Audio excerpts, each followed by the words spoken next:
Hello everyone, welcome to our YouTube channel Shri ji education. Last video के अंदर हमने 12th class CBSE के physics के सैम्पल पेपर के सेक्शन सी तक कंप्लीट किया था। आज हम सेक्शन डी देखेंगे। सेक्शन डी के अंदर जो क्वेश्चंस है वो आपके लॉन्ग आंसर टाइप क्वेश्चंस है, जो हर एक क्वेश्चन 5 मार्क्स का है।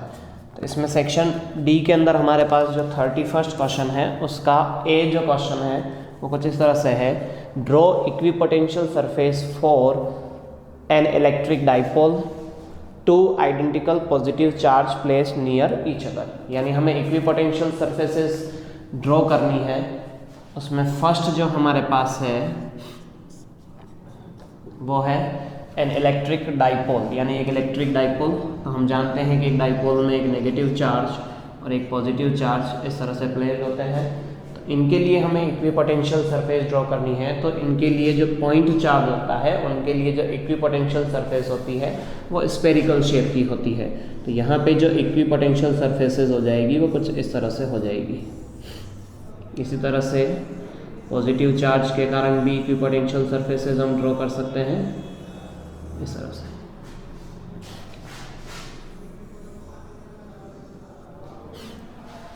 सेकंड क्वेश्चन में हमें पूछा है कि two identical positive charge placed near each other, यानी दो आइडेंटिकल चार्ज एक दूसरे के पास रखे हुए हैं, उनके लिए हमें इक्विपोटेंशियल सरफेस ड्रॉ करनी है। जैसे मान लीजिए ये एक पॉजिटिव चार्ज है, एक ये दूसरा पॉजिटिव चार्ज है।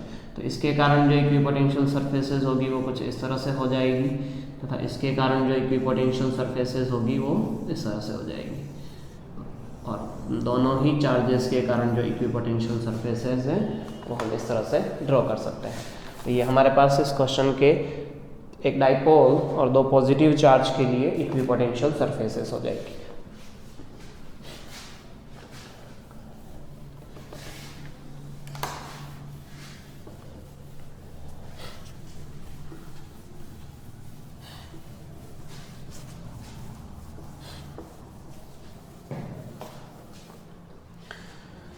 थर्टी फर्स्ट क्वेश्चन के जो बी क्वेश्चन है वो है हमारे पास in a parallel plate capacitor with air between the plates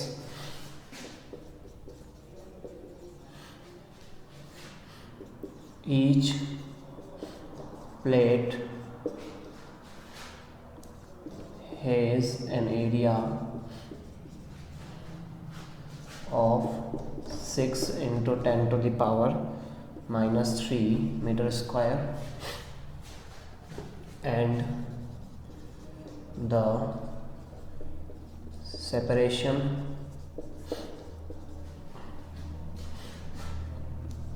between the plates is 3 mm। क्या कैलकुलेट करना है? फर्स्ट हमें कैलकुलेट करना है calculate the capacitance of the capacitor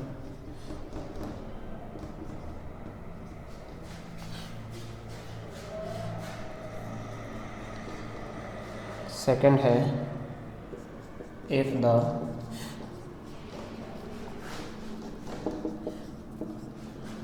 capacitor is connected to 100 volt supply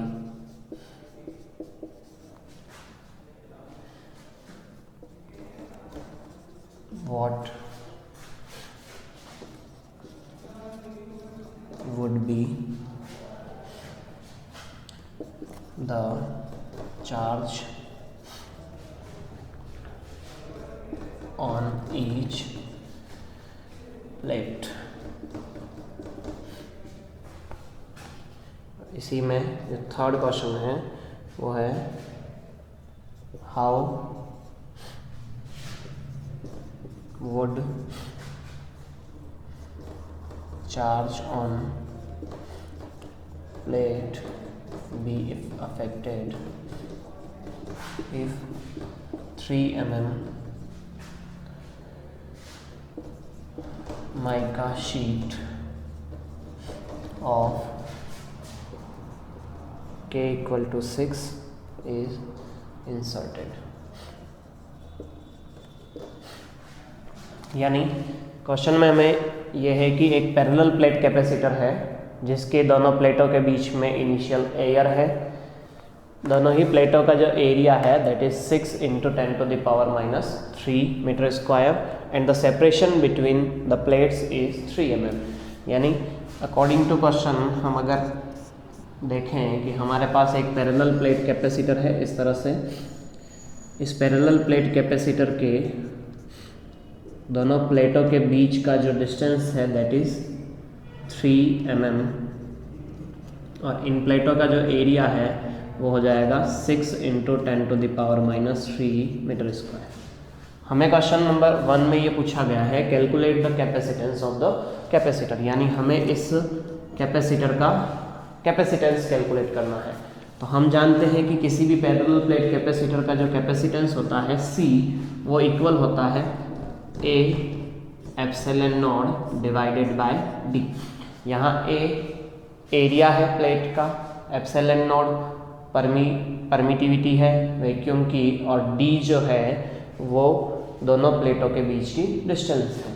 तो यहाँ पे अगर हम A की वैल्यू पुट करें तो A हमारे पास है 6 × 10⁻³ ε0 we know that 8.85 × 10⁻12 और जो इनके बीच में सेपरेशन है दैट इज 3 mm।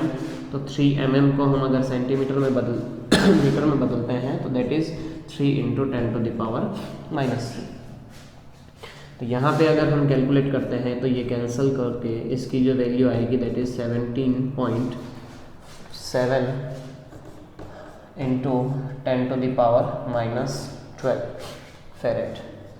यानी ये जो कैपेसिटर है इस कैपेसिटर की जो कैपेसिटेंस आता है दैट इज 17.7 × 10⁻12 फेरेड। अब सेकंड क्वेश्चन के अंदर हमें ये पूछा हुआ है कि अगर इस कैपेसिटर को 100 वोल्टेज सप्लाई से कनेक्ट कर दिया जाता है तो इसके ऊपर कितना चार्ज होगा। तो चार्ज के लिए वी नो दैट कि किसी पैरेलल प्लेट कैपेसिटर के लिए जो चार्ज होगा दैट इज Q = CV। तो यहाँ पे अगर हम C की वैल्यू रखें तो C इज 17.7 × 10⁻12 और V जो हमारे पास दे रखा है दैट इज 100 वोल्ट। तो ये हमारे पास वैल्यू आ जाएगी 17.7 × 10⁻10 कूलम। ये हमारे पास प्लेटों के ऊपर चार्ज आ जाएगा। थर्ड में हमें कहा है कि how would the charge on plate be affected if 3 mm mica sheet, यानी 3 mm की एक माइका शीट हमने यहाँ पे अगर इंसर्ट कर दी अंदर इस तरह से, तो इसके चार्ज पे क्या इफेक्ट होगा। तो हम जानते हैं कि जब पैरेलल प्लेट कैपेसिटर के दोनों प्लेटों के बीच में अगर हम कोई डाइइलेक्ट्रिक मटेरियल भर देते हैं तो उसकी कैपेसिटी बढ़ जाती है। और कितनी बढ़ जाती है कैपेसिटेंस, तो कैपेसिटेंस उसकी जो डाइइलेक्ट्रिक मटेरियल है उसके लिए डाइइलेक्ट्रिक कांस्टेंट है उस उतने टाइम बढ़ जाती है। तो यहाँ पे हमें पूछा है कि चार्ज पे क्या फ़र्क पड़ेगा। तो चार्ज जो होगा इस प्लेट के लिए that will be Q dash is equal to K times the Q, यानी जो भी हमारे पास इनिशियल Q की वैल्यू है उसका K टाइम हो जाएगा। तो यहाँ पे अगर हम देखें कि K की वैल्यू जो है वो हमारे पास हो जाएगी 6 इंटू Q जो है वो हमारे पास है 17.7 × 10⁻10। तो इसको अगर हम सॉल्व करते हैं तो ये हमारे पास आता है 1.062 × 10⁻8। तो इस तरह से जो माइका शीट रखने के बाद उस पैरेलल प्लेट कैपेसिटर की प्लेट्स के ऊपर जो चार्ज है वो इस तरह से 1.062 × 10⁻8 कूलम आता है। तो इस तरह से हमने सॉल्व किए 31st क्वेश्चन का जो B है वो।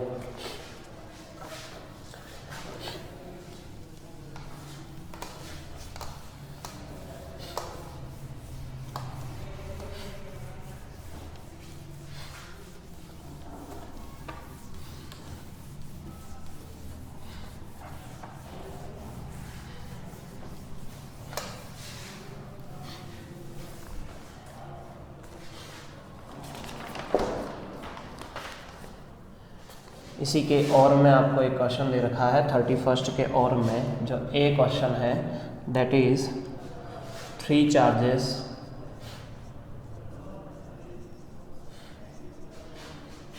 Minus Q, capital Q and minus small Q R placed at equal distance on a straight line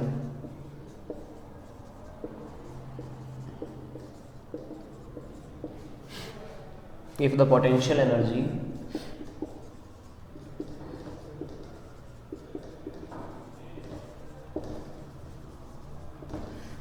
of the system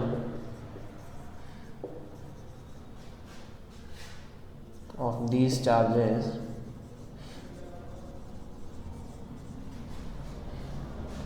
is 0,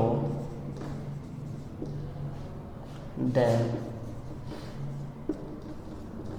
what is the ratio Q is to? यानी हमें ये पूछा गया है कि 3 चार्जेस है minus Q, Q and minus Q are placed at equal distance on a straight line। तो ऐसा कि क्वेश्चन में है, हम डायग्राम बनाते हैं। मान लीजिए हमारे पास एक चार्ज है माइनस Q, एक चार्ज है Q कैपिटल Q और एक चार्ज है माइनस Q। तीनों ही एक स्ट्रेट लाइन पर मौजूद है इक्वल डिस्टेंस में, मतलब मान लीजिए यहाँ से यहाँ तक के डिस्टेंस और यहाँ से यहाँ तक के डिस्टेंस इक्वल है। If the potential energy of the entire system is zero, यानी इन सभी के कारण जो पोटेंशियल एनर्जी है वो ज़ीरो है। तो मान लेते हैं कि इन सभी के कारण जो पोटेंशियल एनर्जी है, वी नो दैट कि जो पोटेंशियल एनर्जी होती है दैट इज़ के Q1 Q2 R12 इन दोनों चार्ज के सिस्टम के कारण, के Q2 Q3 R13 इन दोनों चार्ज के सिस्टम के कारण, एंड के Q1 Q3 अपॉन में R13, सॉरी यहाँ 23 हो जाएगा, यहाँ 13 हो जाएगा, इन दोनों चार्ज के सिस्टम के कारण। उसका जो सम हमें है वो हमें क्वेश्चन में दे रखा है कि द सम इज़ ज़ीरो। तो यहाँ अगर हम वैल्यू पुट करें कि Q1 हमारे पास है माइनस Q, Q2 हमारे पास है Q और इनके बीच की डिस्टेंस सपोज हमने मान ली है x। इसी तरह से के Q2 हमारे पास है Q, ये हमारे पास हो जाएगा Q3 है माइनस Q और ये जो बीच की डिस्टेंस है दैट इज़ अगेन Q। यहाँ थर्ड कंडीशन के अंदर हमारे पास जो Q1 चार्ज है that is minus Q, Q3 जो चार्ज है that is again minus Q और इनके बीच की जो डिस्टेंस है that is 2x equal to 0। इन दोनों को अगर हम सम करते हैं तो ये हमारे पास आ जाएगा minus 2k Q divided bye x। इनको हम अगर सॉल्व करते हैं तो ये हमारे पास आ जाएगा plus k Q divided by 2x equal to 0।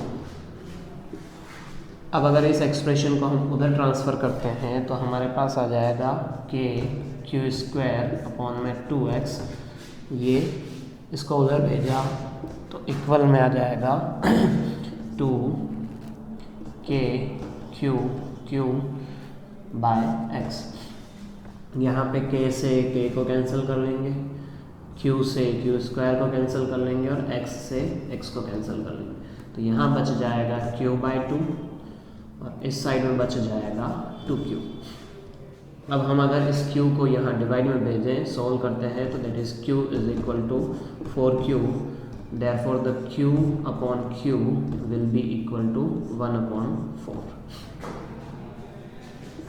ये हमारे पास इनका रेशियो हो जाएगा। तो इस तरह से जो दोनों चार्जेस हैं, इन दोनों चार्जेस का जो रेशियो हमारे पास आता है that is 1:4।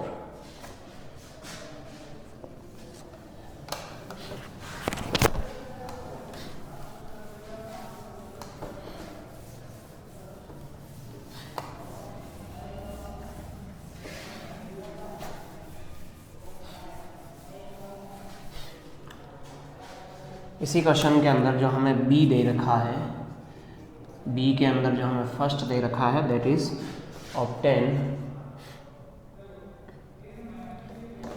obtain the expression for the electric field intensity due to a uniform charge spherical shape of radius r।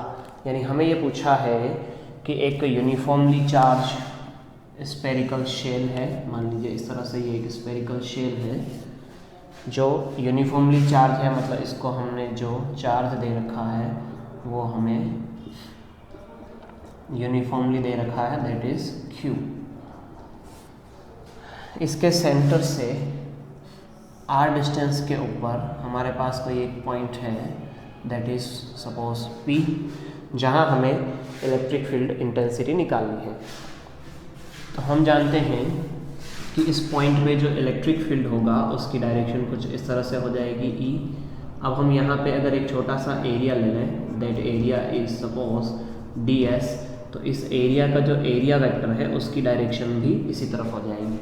तो यहाँ पे हमें गाउस लॉ को अप्लाई करके इस स्फेरिकल शेल के लिए जो इलेक्ट्रिक फील्ड है वो कैलकुलेट करना है। तो सबसे पहले हम यहाँ पे मान लीजिए हम कैलकुलेट करते हैं इलेक्ट्रिक फ्लक्स। तो electric flux we know that phi is equal to integration close integration of E dot ds। यहाँ पे इलेक्ट्रिक फील्ड और एरिया वेक्टर के बीच में जो एंगल है that is E ds cos, angle हम जानते हैं दोनों के बीच में 0 डिग्री है तो दैट इज cos 0, और cos 0 की वैल्यू वी नो दैट 1 होती है, तो इसको हम इस तरह से लिख सकते हैं E डॉट ds। अब E अगर हम ds का इंटीग्रेशन करते हैं तो s आता है, और हम जानते हैं कि किसी स्फेरिकल शेल के लिए जो एरिया होता है that is 4 pi r square. तो इस तरह से जो फ्लक्स है वो निकल के आ जाएंगे हमारे पास E into 4 pi r square. अब वी नो दैट जो गॉस लॉ है, गॉस लॉ के अकॉर्डिंग ये जो फ्लक्स है वो इक्वल होते हैं Q अपॉन एप्सिलॉन नॉट की। तो यहाँ पे अगर हम ये फ्लक्स की वैल्यू सब्स्टिट्यूट करते हैं तो that is E into 4 pi r square is equal to Q by epsilon naught. तो E इज इक्वल टू हो जाएगा हमारे पास Q by 4 pi r square epsilon naught. तो ये हमारे पास करेक्ट एक्सप्रेशन हो जाएगी at a point at r distance from a centre of spherical shell के लिए। फिर नेक्स्ट क्वेश्चन इसी में हमें सेकंड पूछा है कि draw a graph showing the variation of electric field intensity for r is greater than r and r is less than r। मतलब हमें ये पूछा है कि ग्राफ बना के बताना है r is greater than r और r is less than r। तो हम जानते हैं कि r is greater than r का मतलब ये जो पॉइंट है ये आउटसाइड द स्फीयर है, जबकि r is less than r का मतलब ये जो पॉइंट है ये इनसाइड द स्फीयर है। तो किसी भी स्फेरिकल शेल के लिए जो इनसाइड यानी उस शेल के अंदर जो इलेक्ट्रिक फील्ड होता है वो 0 होता है, क्योंकि सारा का सारा चार्ज उसकी सरफेस पे मौजूद होता है। तो इनसाइड के लिए जो इलेक्ट्रिक फील्ड है दैट इज 0, जबकि एट सरफेस पे जो इलेक्ट्रिक फील्ड होता है वो होता है constant that is Q upon 4 pi epsilon not r square. जबकि आउटसाइड जो इलेक्ट्रिक फील्ड होता है वो इन्वर्सली प्रोपोर्शनल होता है डिस्टेंस के स्क्वायर पे। तो इसको अगर हम ग्राफिकली शो करें तो हम इस तरह से शो कर सकते हैं कि मान लीजिए जो हमारे पास x एक्सिस है उस पर हमने लिया है डिस्टेंस, और जो हमारे पास y एक्सिस है उस पर हमने लिया है इलेक्ट्रिक फील्ड। तो टिल द सरफेस तक जो इलेक्ट्रिक फील्ड होगा दैट इज 0, और उसके बाद जो इलेक्ट्रिक फील्ड है मान लीजिए ये सरफेस है, सरफेस पे जो इलेक्ट्रिक फील्ड है that is constant Q upon 4 pi epsilon not r square, और आउटसाइड द सरफेस जो होगा वो हो जाएगा इनवर्सली प्रोपोर्शनल। तो इस तरह से हम किसी पॉइंट r पर इलेक्ट्रिक फील्ड का जो वेरिएशन है उसको हम ग्राफिकली शो कर सकते हैं। तो ये हमारे पास कंप्लीट होता है 31st जो क्वेश्चन है वो।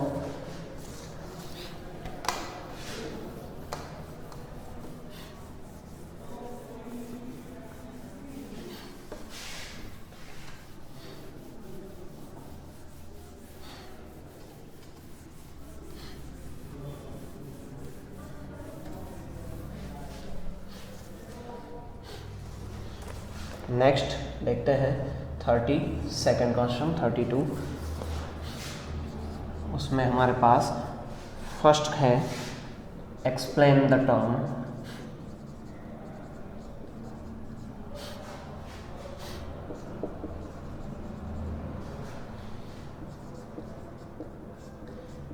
drift velocity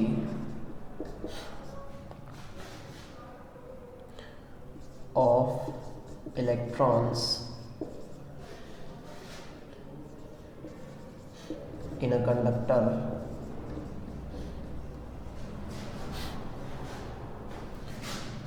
hence obtain the expression for the current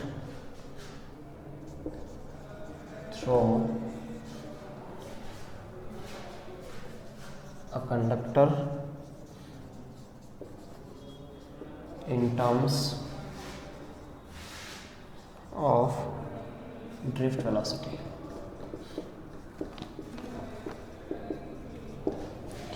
यानी हमें क्वेश्चन ये पूछा गया है कि सबसे पहले हमें ड्रिफ्ट वेलोसिटी की डेफिनेशन लिखनी है, देन फिर हमें एक एक्सप्रेशन डिराइव करनी है करंट के लिए in terms of drift velocity. तो देखते हैं, सबसे पहले हम देखते हैं कि ड्रिफ्ट वेलोसिटी का मतलब क्या होता है। तो मान लीजिए जैसे आपके पास ये कंडक्टर है और इस कंडक्टर के अंदर फ्री इलेक्ट्रॉन्स मौजूद होते हैं। तो इस तरह से मान लीजिए इस कंडक्टर के अंदर n फ्री इलेक्ट्रॉन्स मौजूद हैं। तो इन इलेक्ट्रॉनों के लिए जब आप इस कंडक्टर के अक्रॉस कोई बैटरी कनेक्ट करते हैं या फिर आप ऐसे कह सकते हैं कि यहाँ हमने इलेक्ट्रिक फील्ड अप्लाई किया, तो इलेक्ट्रिक फील्ड अप्लाई करने पर ये सब इलेक्ट्रॉन कुछ इस तरह से मूव करते हैं, सभी के सभी एक पर्टिकुलर डायरेक्शन में ड्रिफ्ट करते हैं।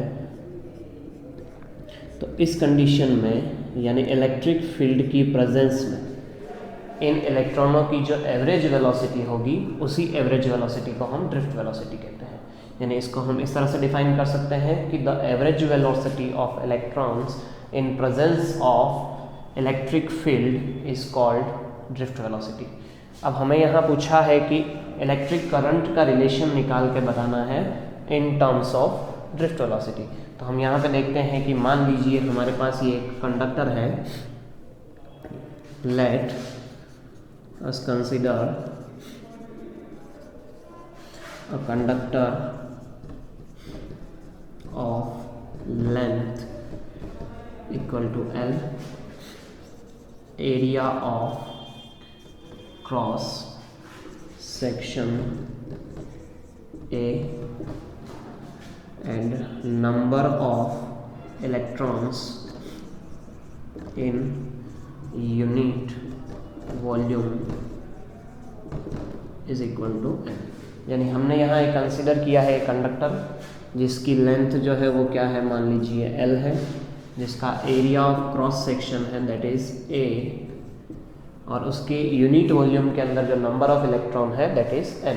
तो हम यहाँ से देख सकते हैं कि जो टोटल नंबर ऑफ इलेक्ट्रॉन हमारे पास होते हैं, नंबर ऑफ इलेक्ट्रॉन, वो हम इस तरह से लिख सकते हैं NaL। जबकि जो टोटल चार्ज होगा, टोटल चार्ज वो हो जाएगा हमारे पास Q is equal to capital NE। Capital N यानी यहाँ टोटल नंबर ऑफ इलेक्ट्रॉन्स है और E यानी इलेक्ट्रॉन पे चार्ज है। तो इसको हम इस तरह से लिख सकते हैं NaLE, ये हो जाएगा हमारे पास Q। But we know that जो इलेक्ट्रिक करंट होता है दैट इज़ I, और I को हम लिख सकते हैं Q/T।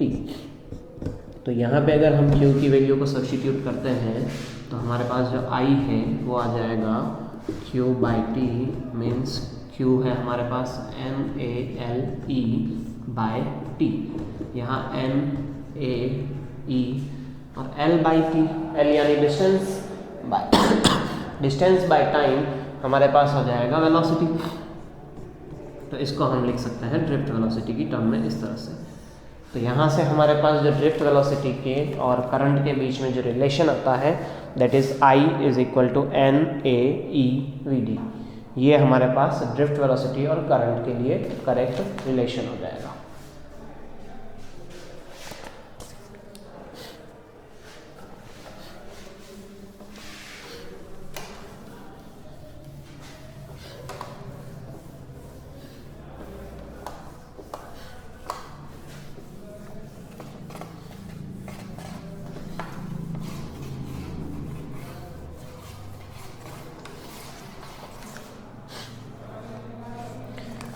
थर्टी टू का जो बी क्वेश्चन है दैट इज़ हमें यहाँ पे दो सेल दे रखे हैं। एक सेल कुछ इस तरह से दे रखा है और एक और सेल दे रखा है इस तरह से। इस सेल का जो EMF है दैट इज़ E1 और इसका जो इंटरनल रेजिस्टेंस है दैट इज़ R1, जबकि इस सेल का जो EMF है दैट इज़ E2 और इसका जो इंटरनल रेजिस्टेंस है दैट इज़ R2। और इसमें यहाँ पे कुछ करंट इस तरह से फ्लो हो रही है। इसमें हमें पूछा है कि फर्स्ट क्वेश्चन हमारे पास यहाँ है कि इसके लिए आपको एक तो इक्विवेलेंट EMF कैलकुलेट करना है,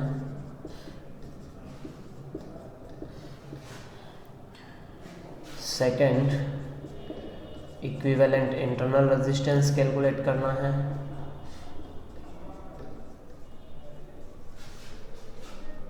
रेजिस्टेंस, और थर्ड पूछा है पोटेंशियल डिफरेंस कैलकुलेट करना है।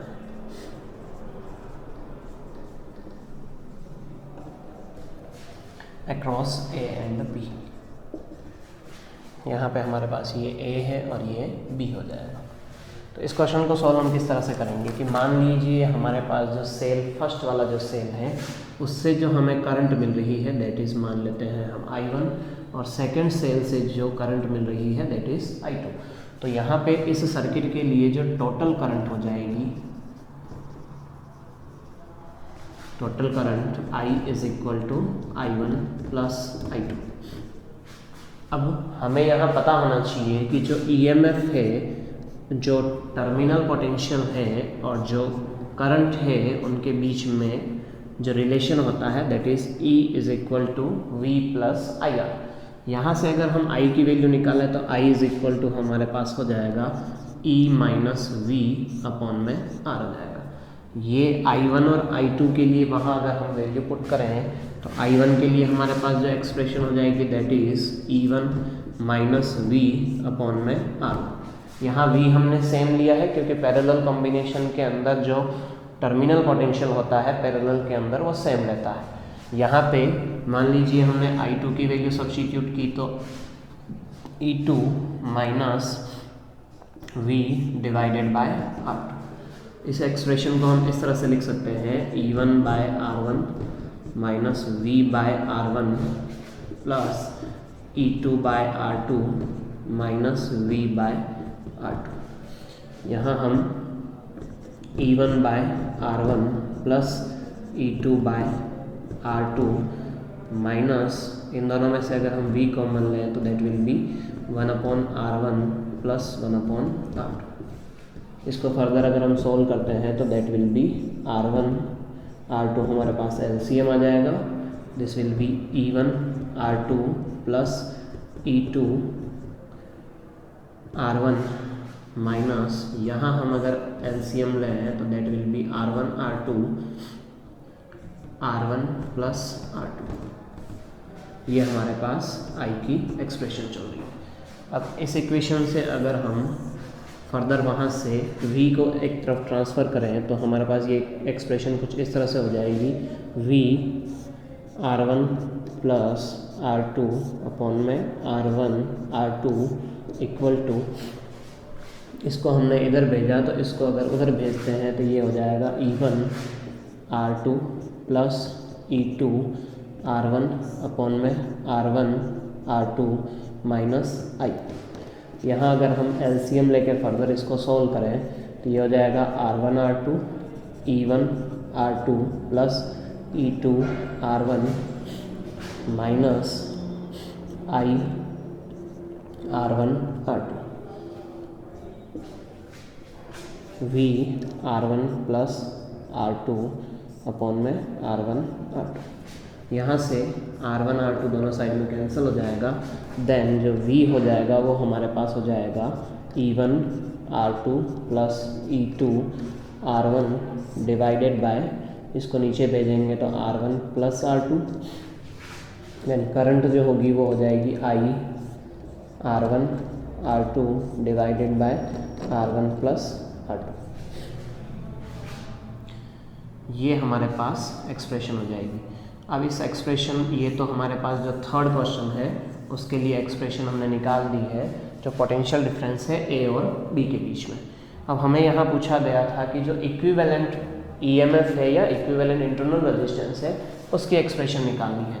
तो इस इक्वेशन को अगर हम कंपेयर करें तो कंपेयर करके हम इसको इस तरह से लिख सकते हैं कि जो हमारे पास V होगा that will B E equivalent minus I R equivalent.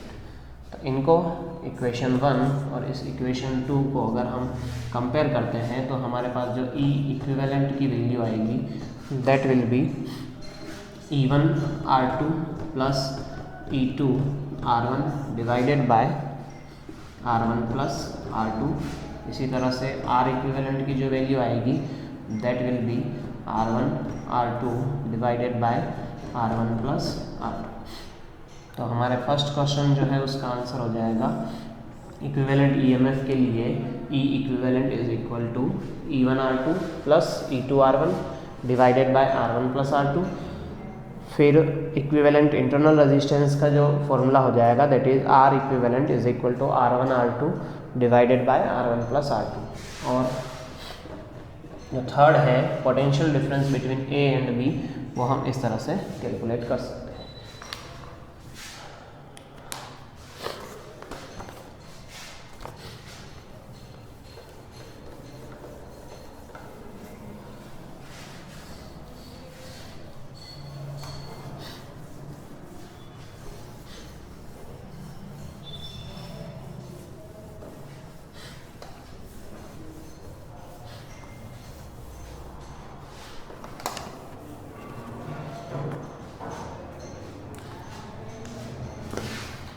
इसी के और में हमारे पास फर्स्ट जो क्वेश्चन है 32 के और का that is state the two Kirchhoff's law, यानी हमें किरचॉफ के दोनों लॉज लिखने के लिए कहा। तो फर्स्ट लॉ जो हम जानते हैं किरचॉफ का जो फर्स्ट लॉ है उसको हम फर्स्ट लॉ या फिर करंट लॉ या फिर जंक्शन लॉ इस तरीके से जानते हैं। तो हम जानते हैं कि फर्स्ट लॉ हमारा क्या कहता है कि कोई एक जंक्शन पॉइंट है, यहाँ पे मान लीजिए एक जंक्शन पॉइंट है, इस तरफ यहाँ से कुछ करंट्स आ रही है और कुछ करंट जा रही है। तो मान लीजिए ये करंट आ रही है हमारे पास I1, ये हो जाएगी I2, ये हो जाएगी I3, this will B I4 और दिस विल बी I5।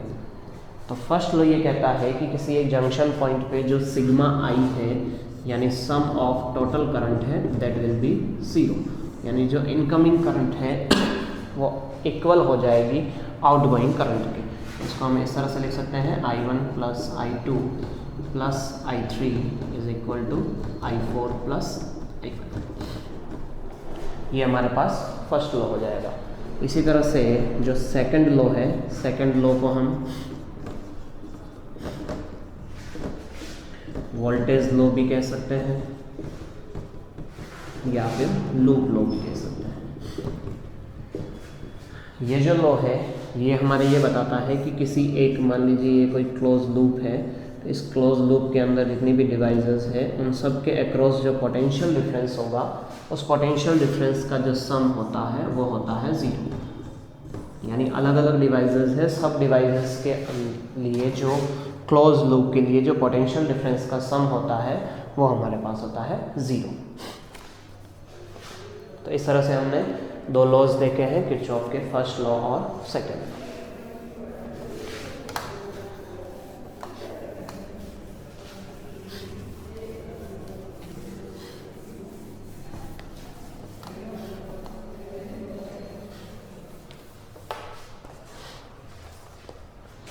इसी का जो बी क्वेश्चन है 30 सेकंड के और का सेकंड क्वेश्चन है, derive the equation of balance state in Wheatstone bridge using Kirchhoff law. यानी आपको किरचॉफ लॉ का यूज़ करके व्हीटस्टोन ब्रिज के लिए बैलेंस कंडीशन को ऑब्टेन करना है।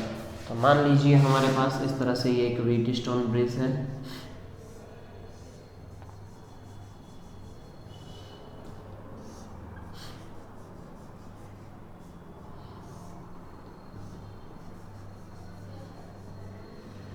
इसमें मान लेते हैं ये रेजिस्टेंस हमारे पास P है, ये रेजिस्टेंस मान लीजिए Q है, ये R है और ये मान लीजिए S है। इनके बीच में हम मान लेते हैं हमने कनेक्ट कर रखा है गैल्वेनोमीटर और इस तरह से इसको एक बैटरी से कनेक्ट कर रखा है। ये टर्मिनल A हो जाएगा, ये B हो जाएगा, ये C हो जाएगा और ये D हो जाएगा। अब किरचॉफ लॉ की सहायता से हमें इस व्हीटस्टोन ब्रिज के लिए बैलेंस कंडीशन को ऑब्टेन करना है। तो सबसे पहले तो हम देखते हैं कि व्हाट इज बैलेंस कंडीशन।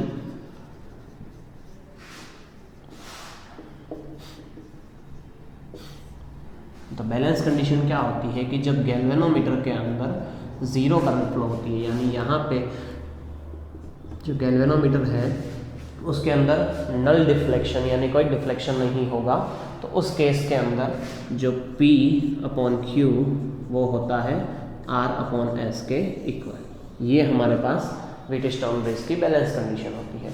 अब हमें यहाँ पे इसका प्रूफ करना है, तो इसकी डेरिवेशन करने के लिए हम मान लेते हैं सबसे पहले कि हमारे पास एक लूप ले लेते हैं हम A B D A, यानी हमने ये लूप लिया है A B D A।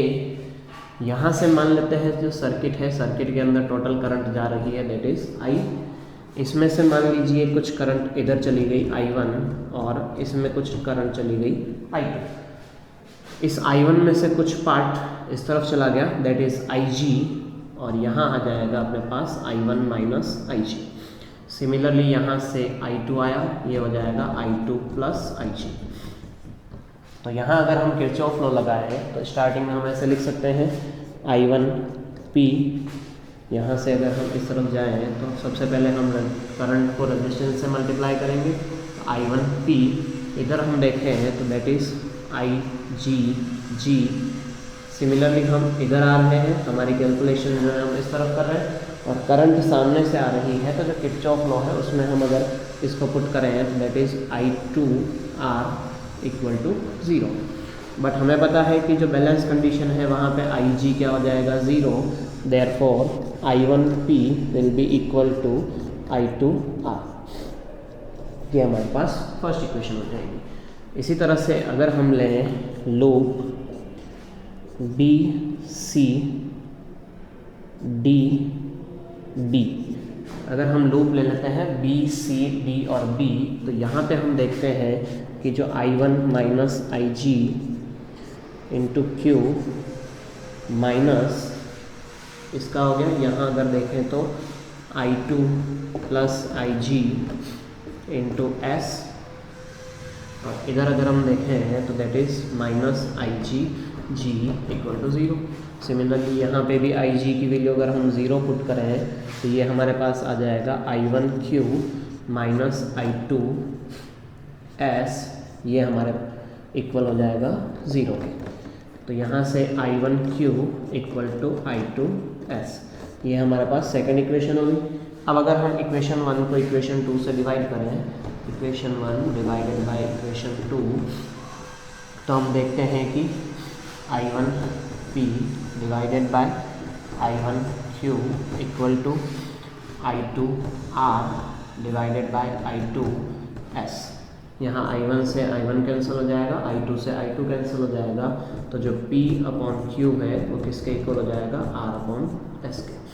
तो इस तरह से हम किरचॉफ लॉ के द्वारा किसी व्हीटस्टोन ब्रिज की जो बैलेंस कंडीशन है उसको ऑब्टेन कर सकते हैं।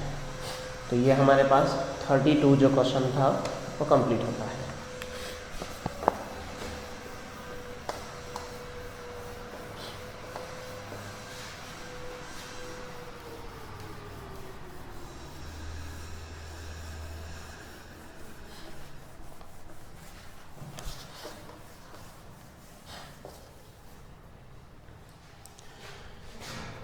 नेक्स्ट है 33 question.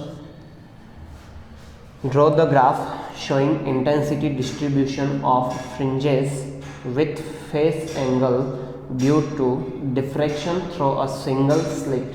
What is the width of central maxima in comparison to that of a secondary maxima?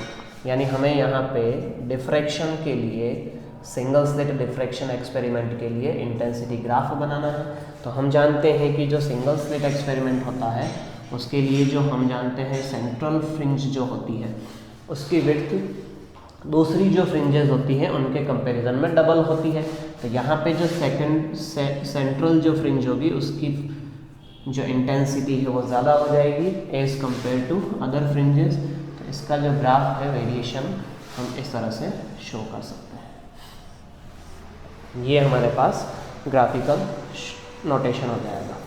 तो क्वेश्चन ए में हमें ये बताना था और साथ में ये भी बताना है कि जो सेंट्रल मैक्सिमा है उसकी इंटेंसिटी या उसकी विड्थ जो होती है, width of central maxima is equal to होता है twice the width of secondary maxima.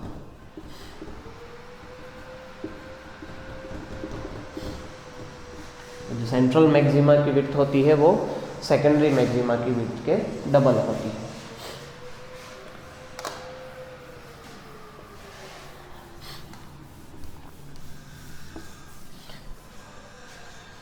Thirty three के जो बी क्वेश्चन है उसमें हमें दे रखा है कि इस तरह से एक प्रिज्म है,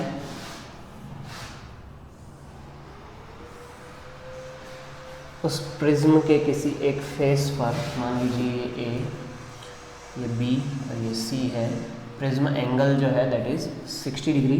तो हमें कहा है a ray P Q incident normally on the face A B of a triangular prism of refractive index reflecting angle 60 degree. यानी एक प्रिज्म दे रखा है जिसका रिफ्लेक्टिंग एंगल हमें 60 डिग्री दे रखा है। The prism is made of transparent material of refractive index 2/√3। यानी ये प्रिज्म जो है इसका रिफ्रैक्टिव इंडेक्स हमें दे रखा है 2/√3। Trace the path of ray as it passes through the prism, calculate the angle of emergence and the angle of deviation. तो यानी हमें ये पूछा है कि इस प्रिज्म के ऊपर इस तरह से एक लाइट रे इंसिडेंट होती है। मान लीजिए ये पी क्यू एक लाइट रे है जो यहाँ इंसिडेंट होती है। तो सबसे पहले मान लीजिए जो हमारे यहाँ इंसिडेंट एंगल है that is incident angle is given 0 degree, क्योंकि ये लाइट नॉर्मली इंसिडेंट हो रही है। तो अगर इंसिडेंट एंगल 0 डिग्री है तो हम यहाँ पे अगर स्नेल्स लॉ लगाएं तो जो हमारे पास फर्स्ट टाइम जो रिफ्रैक्शन एंगल आएगा इस जगह पे that will B also 0 degree. तो यहाँ से ये जो लाइट है ये इस तरह से स्ट्रेट मूव करती हुई इस फेस पे टकराती है। अब जब ये लाइट इस फेस पे टकराती है तो हम यहाँ जानते हैं कि जो हमारे पास R1 प्लस R2 दोनों जो एंगल है इंटरनल एंगल जो है ये इक्वल होते हैं प्रिज्म एंगल के। तो यहाँ पे R1 की वैल्यू हमें 0 दे रखी है, R2 की वैल्यू हमारे पास R2 हो जाएगा, therefore this will be equal to angle A। तो R2 की वैल्यू जो होगी हमारे पास दैट इज़ 60 डिग्री। तो यहाँ जो ये इंसिडेंट एंगल हो जाएगा, यहाँ अगर हम नॉर्मल ड्रॉ करें तो ये जो हमारे पास इंसिडेंट एंगल होगा दैट इज़ 60 डिग्री। अब हमें पूछा है कि हमें एमरजेंस एंगल निकालना है, यहाँ एमरजेंस एंगल हमें निकालना है।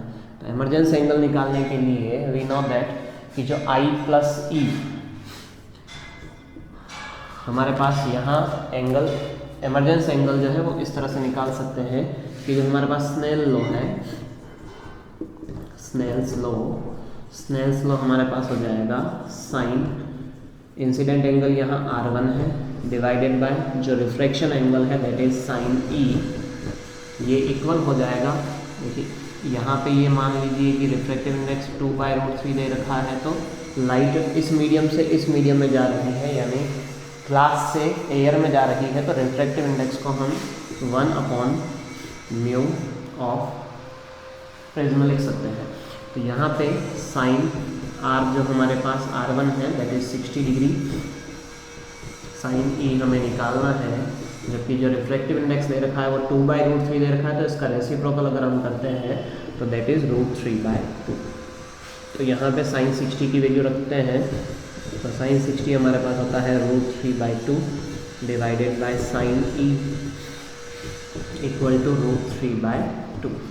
यहाँ से √3/√3 कैंसिल हो जाएगा, तो जो sin e है उसकी वैल्यू आ जाएगी 1, तो e की वैल्यू हो जाएगी 90 डिग्री। यानी ये जो रे है ये यहाँ पे इस तरह से सरफेस के पैरेलल यहाँ से निकल जाएगी। तो इस तरह से हमने इमरजेंस एंगल कैलकुलेट किया। अब इसी क्वेश्चन में हमें आगे पूछा गया है कि हमें एंगल ऑफ डेविएशन भी निकाल के बताना है। तो एंगल ऑफ डेविएशन के लिए हम जानते हैं कि जो हमारे पास angle I plus angle E वो होता है angle A plus deviation angle के इक्वल। अब हमारे पास इंसिडेंट एंगल हमें निकाला था अभी, दैट इज़ 0 डिग्री। जो एमरजेंस एंगल है वो हमारे पास हो जाएगा 90 डिग्री। एंगल ऑफ प्रिज्म जो है वो 60 डिग्री है और डेल्टा हमें कैलकुलेट करना है। तो डेल्टा यहाँ आ जाएगा 90 डिग्री माइनस 60 डिग्री, तो इसका जो आंसर आएगा दैट इज़ 30 डिग्री। तो इस तरह से इस क्वेश्चन के लिए हमने पहले एंगल ऑफ एमरजेंस की वैल्यू कैलकुलेट की, दैट इज़ 90 डिग्री, और फिर हमने एंगल ऑफ डेविएशन की वैल्यू कैलकुलेट की, दैट इज़ 30 डिग्री।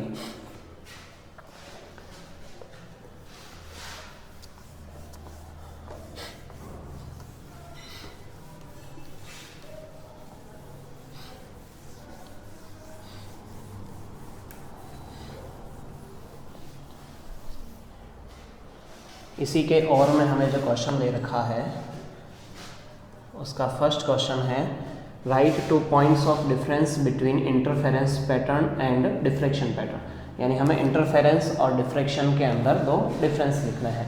तो मान लीजिए एक तरफ हम लिखते हैं इंटरफेरेंस और एक तरफ हम लिख लेते हैं मान लीजिए डिफ्रैक्शन। तो 2 पॉइंट डिफरेंस हमें लिखना है इंटरफेरेंस और डिफ्रैक्शन के अंदर। तो जो फर्स्ट हमारे पास डिफरेंस हो जाएगा, तो हम जानते हैं कि जो इंटरफेरेंस होता है उस इंटरफेरेंस के अंदर जो फ्रिंजेस होती है सभी फ्रिंजेस की जो विड्थ होती है वो एक जैसी होती है। यानी सेंट्रल, फर्स्ट, सेकंड, थर्ड सभी की सभी फ्रिंजेस की जो विड्थ होती है वो सेम होती है। जबकि जो डिफ्रैक्शन पैटर्न है उसके अंदर जो फ्रिंज विड्थ होती है सेंट्रल की वो ज़्यादा होती है और बाकी सबकी कम होती है। सेंट्रल की जो फ्रिंज विड्थ है वो डबल होती है as compare to other.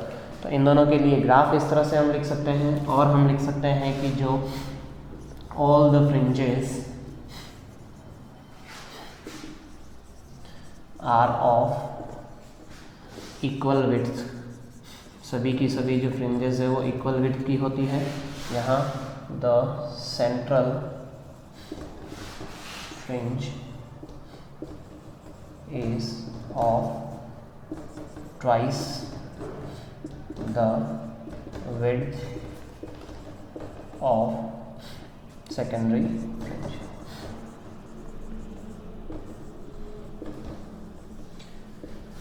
First difference ये हो जाएगा। सेकंड डिफरेंस हम जानते हैं कि जो हमारे पास इंटरफेरेंस पैटर्न जो होता है वो हमें ऑब्टेन होता है दो अलग अलग सोर्स से आने वाली लाइट के इंटरफेरेंस के कारण। मान लीजिए ये हमारे पास एक सोर्स है और इस सोर्स से एक लाइट आ रही है और इस सोर्स से एक लाइट आ रही है, तो यहाँ पे इन दोनों के इंटरफेयर होने के कारण हमें इंटरफेरेंस पैटर्न मिलता है। जबकि जो डिफ्रैक्शन होता है वो डिफ्रैक्शन हमें एक सिंगल स्लिट के हर एक पॉइंट के आपस में इंटरफेयर करने के कारण मिलता है। मान लीजिए ये एक सिंगल स्लिट है, तो इस सिंगल स्लिट के यहाँ पे इनफाइनाइट पॉइंट है, तो हर एक पॉइंट एक दूसरे के साथ इंटरफेयर करता है, इसके कारण हमें यहाँ पे डिफ्रैक्शन पैटर्न मिलता है। तो इस तरह से हम इंटरफेरेंस और डिफ्रैक्शन के बीच में मेजरली कुछ डिफरेंस लिख सकते हैं।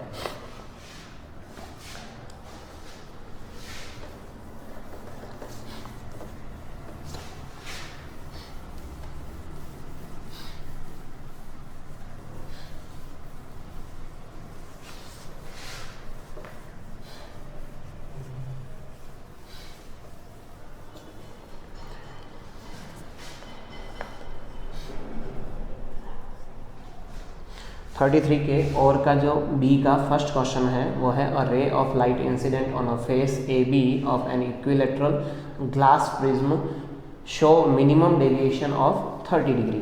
यानी हमें यहाँ पे एक इस तरह से प्रिज्म दे रखा है, इस प्रिज्म के एक फेस पर लाइट इंसिडेंट होती है और उसमें जो मिनिमम डेविएशन एंगल है that is delta M is equal to 30 degree. हमें ये पूछा गया है कि कैलकुलेट करके बताना है speed of light in prism, यानी हमें प्रिज्म में स्पीड ऑफ लाइट कैलकुलेट करनी है। तो हम जानते हैं कि जो मिनिमम डेविएशन एंगल होता है उसके लिए जो हमारा एक्सप्रेशन होता है that is sine delta minimum plus A by 2 divided by sine A by 2 equal to mu 2। ये 2 यहाँ पे म्यू 2 प्रिज्म का रिफ्रैक्टिव इंडेक्स होता है। तो यहाँ पे हमें क्वेश्चन में जो गिवन है दैट इज डेल्टा एम, यानी डेल्टा एम की वैल्यू हमें दे रखी है दैट इज 30 डिग्री। क्वेश्चन में आपको ये मेंशन कर रखा है कि जो प्रिज्म है वो एक इक्विलेटरल प्रिज्म है, तो इक्विलेटरल प्रिज्म के लिए जो प्रिज्म एंगल होता है दैट इज 60 डिग्री।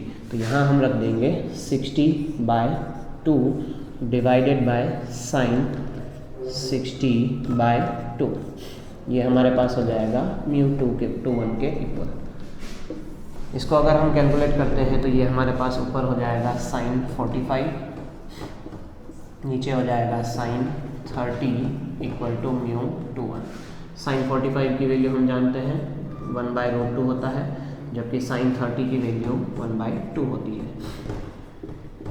इसको हम अगर कैलकुलेट करें तो जो म्यू 21 है वो हमारे पास हो जाएगा 1/√2 इंटू 2/1, जो कि हमारे पास आ जाएगा √2 के इक्वल।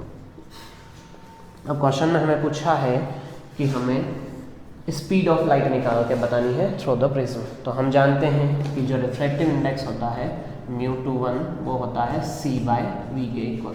तो यहाँ से अगर हम v की वैल्यू निकालें तो v will be equal to c/म्यू, और c हमारे पास है 3 × 10⁸ डिवाइडेड बाय म्यू। म्यू हमने यहाँ कैलकुलेट किया है दैट इज √2।